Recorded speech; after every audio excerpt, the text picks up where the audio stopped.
Bad Religion musically never really give you more than they need to. They're not going to give you something flashy for the sake of being flashy, but they're going to be flashy when it absolutely is crucial to the delivery of the music or the message. What's up, guys? Welcome back to Low End University. Better Off Dead is from Bad Religion's 8th studio album, Stranger Than Fiction, released in 1994. And I know I'm back to Bad Religion fairly soon, but we're here because our Patreon community voted this track in first place last month, and I want to shout out our members Chris and Juan Manuel Morales over there for requesting this one. In fact, I think Juan has requested this track for 4, 5, 6 months in a row now. Diligently, and Slow and Steady wins the race. It finally prevailed. Even though I've already heard their album Generator in full over on Patreon, I still feel like I'm getting a little warmer to the era of the band that I think most of you want me to hear, which I think is the later 80s era of the band, some of those really early albums. But today we're stopping in 1994 with Stranger Than Fiction, of course, and it appears to be Bad Religion's most successful album. It was a major breakthrough album for the band, being certified gold by the RIAA, and is the only one of their 17 albums to do so. So as of now, I've heard the album where Brett Gurewitz rejoined the band, and today I'm hearing something from the album right before he left the band. So this will be some interesting context for me musically in terms of the Bad Religion storyline.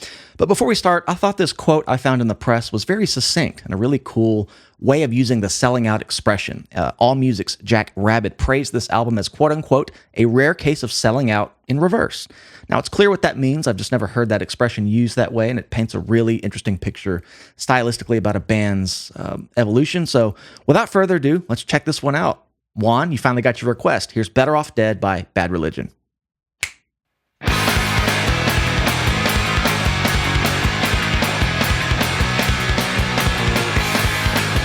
Okay, I've been very vocal about my favorite key of all time, A-flat minor or G-sharp minor. They're the same thing depending on the key nonetheless. It's my favorite key, so when a song is in this key, it just gets automatic bonus points. Very melodic setup already. Let me just go back to the beginning. Boom, favorite key, first chord. I'm a fan.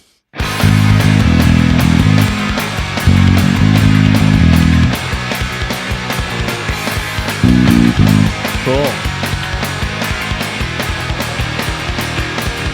Major 5. I'm sorry about the sun. How could I know that you would burn? And I'm sorry about the moon. How could I know? I feel like the vocal harmonies did a major second there. I could just be hearing things, but it kind of had this nice... Either way, pretty harmonies here, long, drawn-out syllables in the vocals, just further contributing to this lyrical, melodic song setup. Progression's pretty poppy. Not mad at it, only because it's an A-flat minor, but it's got a good cadence. This is basically a poppy progression that favors the order of the minor chords, and I talk about this sometimes, where you can take a normal 1-4-1-6-5-4 poppy classic progression, rearrange the chords a little bit, and it sounds a bit darker, even though there's nothing different about the chords in the bank. So if we're in the key of G sharp minor, which is more of the inharmonic correct way to talk about this key, since it's technically in B major, we go down to the relative minor, which is G sharp minor. That would be 1, 6, 3, 7, which is an odd thing to say. So if I convert it to major, B major, that would be 6, 4, 1, 5. Bit more of a standard way to talk about it. How do I know it's in B major? Just because that F sharp is major. And if it were minor, then I might think it would be in the key of E major. So it's important to kind of learn, which chords in a diatonic key are minor or major. That's the key to kind of figuring this stuff out really quickly. There's a lot of context clues. You just have to kind of look for them. So good setup here. Let me go back a little bit when these vocals started. Really nice harmonies there in the lead. How could I know that you would burn? And I'm sorry. Sorry, I had to make an edit. My headphones came unplugged. Let's go back to it. Always something. How could I know that you disapprove? There's a little bit of rub happening here. I think it's in the bass part. I can't really tell. I know that you disapprove, and I'll never make See if it comes back again. I've heard it maybe twice now, maybe just an inversion or a passing tone that just pushes some tension into the progression a bit. Very subtle though.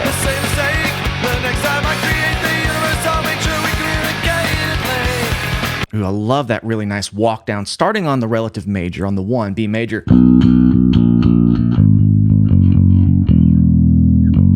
Which resolves really nicely back to the major, but I think they're keeping it minor here.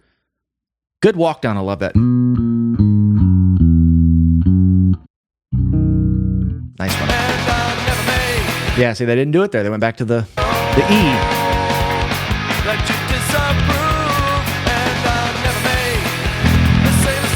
Right here.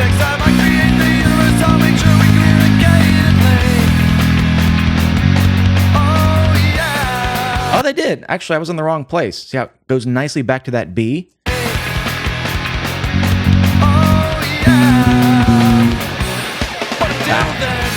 Losing my place.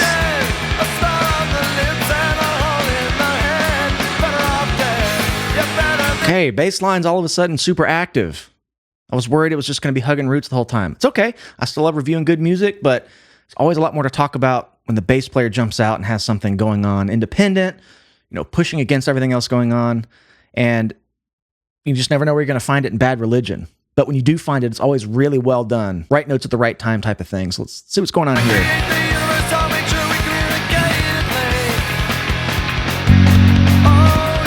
There it is.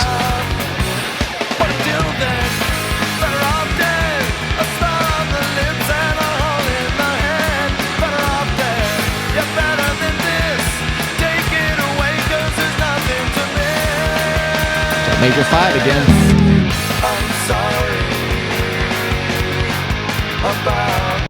Okay, so you might ask, what's the point of the bass coming out and being up front just for one little part like that? It wasn't at the start of the song.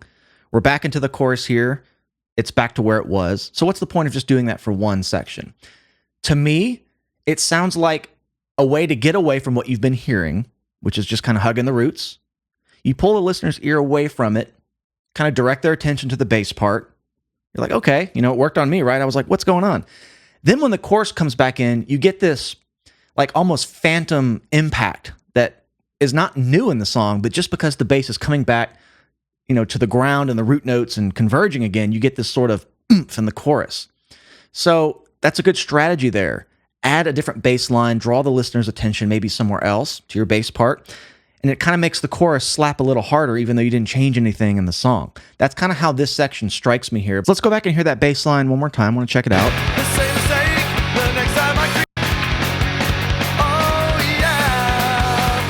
Okay, right here.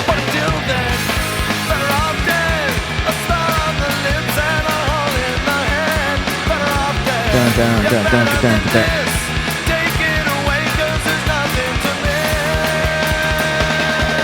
Cool. I'm sorry. Yeah, lyrical, gluing the chords together, kind of adding this dun dun dun bum bum bum bum 3 3 2 3 3 dun da da da da da da. Kind of that rhythmic pattern in the bass, the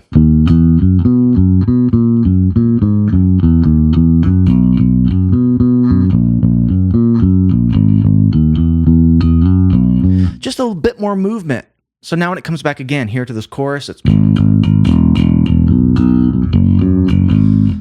that's how it strikes me. Just a little bit of deviation to bring back maximum impact. And it really adds some tension when that bass part precedes this major 5, which we've only heard, I think, twice now, which is a really strong resolve to the G sharp minor. I'm sorry about the world, how good I know you take it so bad, and I'll never make the same mistake. Really pretty song. Okay, now this little walk down has a bit of context. Almost felt like the bass was doing that in that little deviation of a bass part. So some cool just cadence themes here between the bass and maybe the main riff. Really catchy.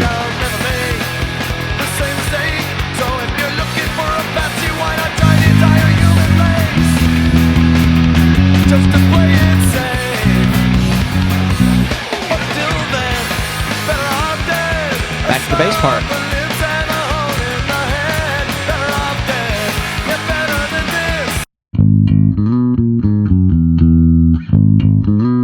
Some big jumps there, jumping up from maybe like the G sharp minor.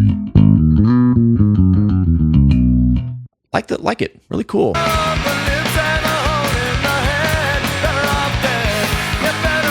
Better off dead. We'll go back a bit.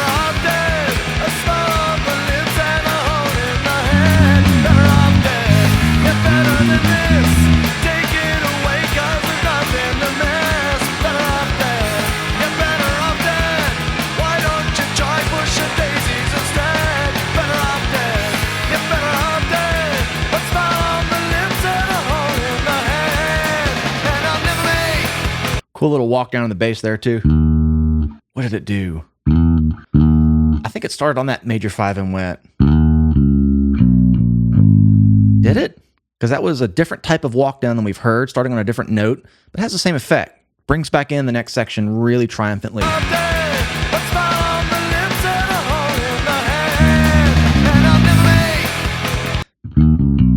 think I just skipped the minor 1, went down to there. Let me hear that one more time.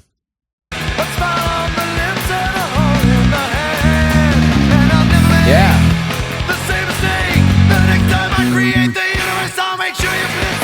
Cool. That caught me off guard. Just a little break. Those things are so impactful, especially when they're put several minutes into a song, because this song has been very dense. It's been very driving. Chord, constant noise, constant playing. There's really no rests or pauses. So you take a section you've already heard, that little walk down I've been highlighting, and you just take the first 3 and just choke them out. Dynamics. That's the power of dynamics. Nothing changed. You just made some notes shorter, but it contrasts the driving, kind of full-bore nature of the song this entire time.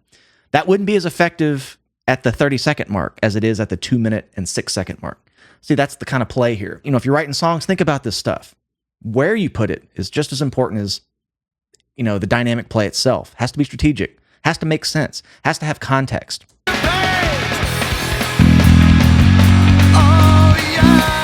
Oh, maybe next time. Yeah. Did I skip it? I gotta hear it again.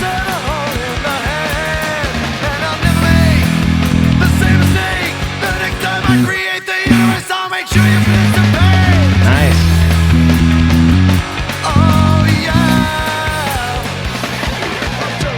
Okay, solo.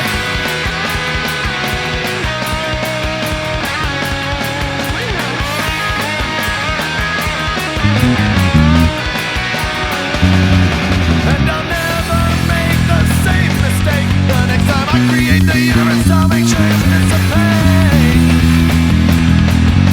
Just in case. Okay. Another really pretty melodic gem from Bad Religion. And I've made this comment before that this is definitely one of my top favorite punk bands I've discovered so far. And I think where they fit into that is that they're like that quiet friend you have that only speaks up when they have something really powerful to say and everybody stops and listens. And what I mean by that is that Bad Religion musically never really give you more than they need to. They're not going to give you something flashy for the sake of being flashy, but they're going to be flashy when it absolutely is crucial to the delivery of the music or the message.